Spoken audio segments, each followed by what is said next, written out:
আজকে আপনাদেরকে দেখাবো প্রিয় ভিউয়ার্স যে পেঁয়াজের খোসা পানিতে দিয়ে পানিতে 24 ঘন্টা থেকে 72 ঘন্টা রাখার পরে যে পানিটা থাকে, পানিটা পচা পানি, সেই পানিটা গাছে, ছাদ বাগানে বা অন্য কোনো গাছে, শাকসবজির গাছে দিলে পারে কতখানি উপকার এবং কিভাবে দিবেন সেটা আমি 3 দিন আগে রেখেছি।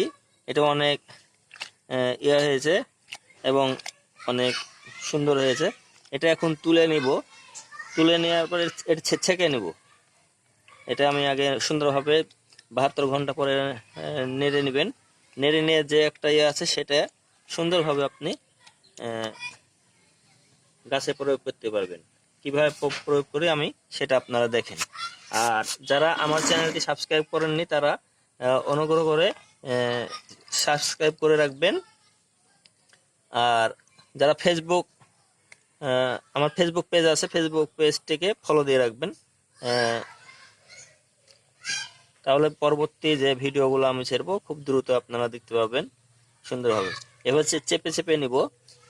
এই বালতিতে আমি এগুলো রাখছি। এখানে আপনার শাকসবজির যে খোসাগুলো আছে, শাকসবজির খোসা দিয়ে আমি জৈব সার তৈরি করব। সেই জৈব সার কিভাবে তৈরি করতে হবে এর পরের ভিডিওতে বা আমি এক সময় আপনাকে দেখিয়ে দিব সেটা কিভাবে তৈরি করতে হয়। আমার এটা হয়ে গেল, এটা আমার হয়ে গেল। এখন আমি ছেঁকে নেব, যেহেতু এটা এভাবে দিব না।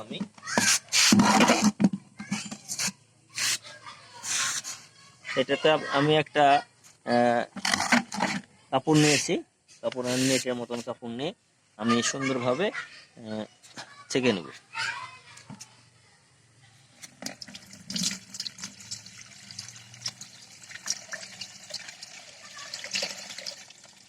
এটা ছেঁকে নেওয়ার পরে এটা যা হবে তার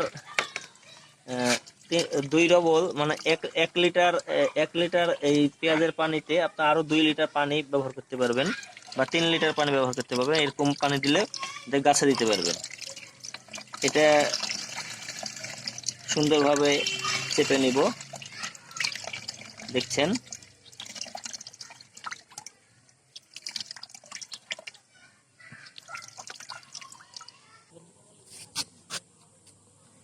এই যে আমি পানি নিয়ে নিয়েছি, আমি যে পরিমাণে আপনার পেঁয়াজ খোসা ভিজানো পানি পেয়েছি সেখানে আপনার 3 ডবল পানি দেওয়ার পরে এই পরিমাণের হয়েছে। আমার গাছে লাগবে যেহেতু আমি একটা মগ নিয়েছি, এই মগের সাহায্যে আপনার নিয়ে তারপর গাছের গোড়ায় এই যে গাছগুলো আমি একটু নেড়ে দিয়েছি, যেহেতু এখন বর্ষাকাল, বৃষ্টির সময় স্যাঁতস্যাঁতে ভিজা। তারপর আমি অল্প করে দিব, আমি এখন বেশি করে দিব না।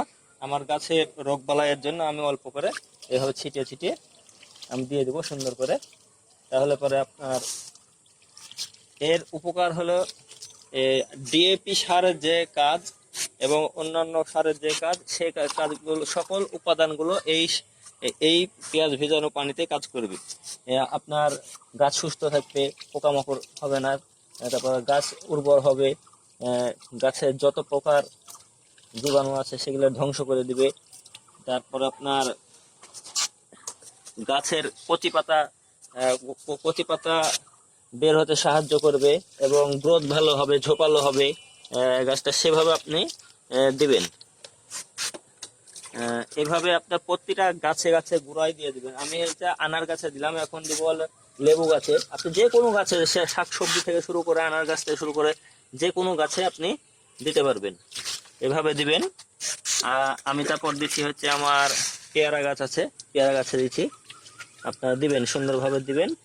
আর যারা আমার চ্যানেলটিকে সাবস্ক্রাইব করেননি তারা আমার চ্যানেল সাবস্ক্রাইব করবেন এবং যারা আমার ফেসবুক পেজটি ফলো করেননি তারা আমার পেজটা ফলো করবেন। আমি একটা মালটা গাছ নিয়েছি, মালটা গাছে দিচ্ছি। আর এভাবে সবাই দিয়ে দেবেন, গোড়াতে দিয়ে দেবেন। আর তারপর আমি দিব হচ্ছে এখানে একটা আমার 3 ফল আছে, 3 ফল গাছে দিয়ে দিব।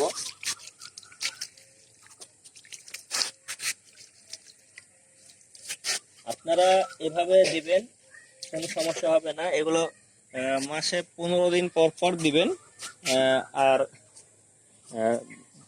লক্ষ্য রাখবেন যাতে অতিরিক্ত কিছু দেওয়া ভালো না। আর অতিরিক্ত কোনো কিছু করে ভালো না, তবে 15 দিন 20 দিন পর পর দিবেন। গাছে আমার ছাদ বাগানটা দেখছেন আপনারা কত সুন্দর হয়ে আছে, এগুলো প্রতিটা গাছে আমি দিয়ে দিব। ধন্যবাদ।